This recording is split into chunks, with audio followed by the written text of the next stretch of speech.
प्रयागराज के संगम तट पे बॉलीवुड के मशहूर अभिनेता, हास्य अभिनेता राजपाल यादव जी हैं। हम इनसे बातचीत करेंगे। यहाँ पर इनके जो फैंस हैं उनकी जो सेल्फी ली जा रही है, आप तस्वीरों में देखिए कि यहाँ पर मीडिया कर्मी भी इतने इनके कितने बड़े फैन हैं और इनकी सेल्फी ली जा रही। हम इनसे बातचीत करेंगे। दद्दा जी के शिविर में आए हैं बॉलीवुड के हास्य अभिनेता राजपाल यादव जी, हम इनसे बातचीत करेंगे। सर, आपका बहुत स्वागत है ग्लोबल भारत टीवी पर। आप यहाँ पर दद्दा जी के शिविर में आए हैं, क्या उद्देश्य है, किस तरह के यहाँ पर शिवलिंग बनाए जाते हैं, अब तक कितने शिवलिंग बनाए गए हैं? थोड़े से कोरोना के नियमों का थोड़ा सा, ताकि मैं ये कह रहा हूँ कि गाइडलाइंस में रहेंगे तो हम लोगों का ही फायदा है, हमारे देश का फायदा है। 1.25 करोड़ पार्थिव शिवलिंग निर्माण महारुद्र, कभी 5.25 करोड़ पार्थिव शिवलिंग निर्माण महारुद्र यज्ञ, राष्ट्र कल्याण के लिए, विश्व कल्याण के लिए। इस बार हमारे पूज्य दद्दा जी जो है पिछले साल ब्रह्मलीन हो गए थे और इस बार जो है ये श्रद्धांजलि यज्ञ है। हम लोग श्रद्धांजलि देने आए हैं। दद्दा जी की हम लोग विसर्जन, उनके पुष्प भी यहीं लेके आए थे। और दद्दा जी ने संगम की महिमा को इतना हमें एक बार नहीं 20 साल से बार बार कि संगम, अगर कोई आदमी इस संसार में संगम का मीनिंग सीख जाए तो परिवार का संगम सीख जाएगा, संसार का संगम सीख जाएगा, रिश्तेदारों का संगम सीख जाएगा। संगम अपने आप में एक इतना कि जहाँ पे सारे लोग मिलके सब अपने अपने विचार एक तरफ रख के जहाँ एक दूसरे की इज्जत के साथ समागम कर लें तो वही संगम होता है।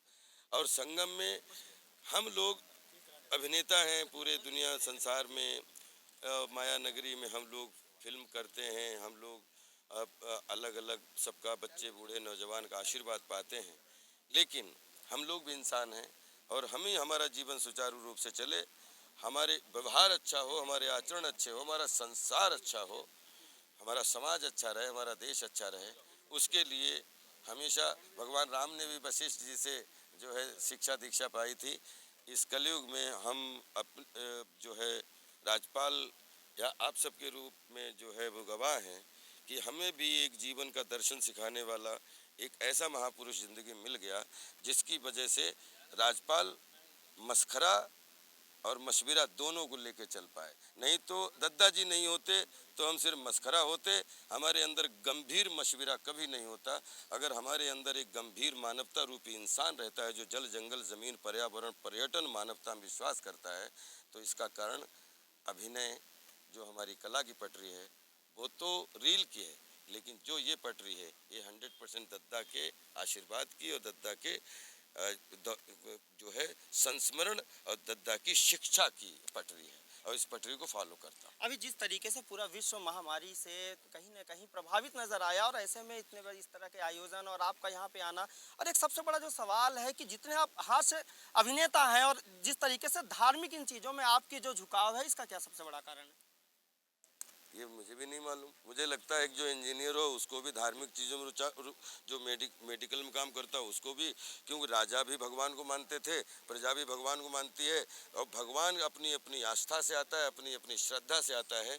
लेकिन एक बात बताएं, जो भी आस्थावान श्रद्धावान हैं या जिनको लगता है कि ये चीज़ जिनको विश्वास नहीं है, तो एक चीज़ तो मैं ज़रूर शेयर करना चाहूँगा कि माँ के गर्भ से लेकर कोई ऐसी मशीनरी आप बताओ जिसमें साइंस फेल हो चुकी है कि एक बूंद ब्लड कहाँ से आता है, आंखें कैसे बनाई जाती हैं, मुंह कैसे बन जाता है। एक बच्चा एक माँ के गर्भाशय से जब इस संसार में जन्म लेता है तो उसको सिर्फ पानी पीते हुए, दूध पीते हुए बढ़ना ही होता है, बाकी सब स्वरूप उसका ऊपर वाला तैयार कर देता है।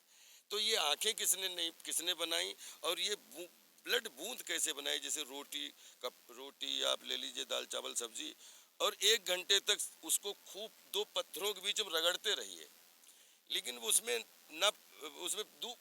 खून नहीं बनता। और ये कौन सी मशीनरी इसके अंदर है? दाल चावल रोटी सब्जी खाते हैं, पानी पानी बन जाता है, खून खून बन जाता है, मल मल बन जाता है। तो मैं इस मिस्ट्री को मैं प्रणाम करता हूँ कि जैसे किसी ने हवाई जहाज बनाए, पिछले 25 साल से मैं हवाई जहाज घूम रहा हूँ, मुझे नहीं मालूम कि एक जगह से क्या आइडिया आया दिमाग की एक जगह से उड़ के और 2 घंटे में दूसरी जगह जाएगा। वैसे ही मैं 750 करोड़ लोगों को, बच्चे बूढ़े नौजवान को एज एन एक्टर हमेशा ऑब्जर्व करता हूँ और अकेले में भगवान से हमेशा पूछता रहता हूँ क्या तेरी माया है कि मतलब ये जितने लोग हैं उतने ही मन है, उतने ही तन है।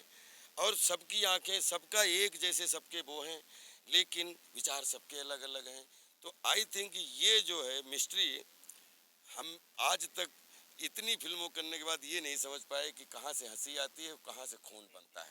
तो इसी के लिए मैं हंसी और खून बढ़ हंसो और खून को अच्छा करो, तो आई थिंक इम्यूनिटी अच्छी होगी तो कोरोना से भी फाइट कर पाएंगे और डरोना से भी फाइट कर पाएंगे। बिल्कुल बिल्कुल, हमारे साथ बातचीत कर रहे थे हॉलीवुड के हास्य अभिनेता राजपाल यादव जी। इन्होंने साफ तौर पर जिस तरीके से इन्होंने बात किया और इन्होंने कहा कि धर्म और अध्यात्म की नगरी प्रयागराज में जिस तरीके से लोगों का प्यार मिलता है, यहाँ पे बार बार आने का इनका मन करता है। पवन पटेल, ग्लोबल भारत टीवी, प्रयागराज।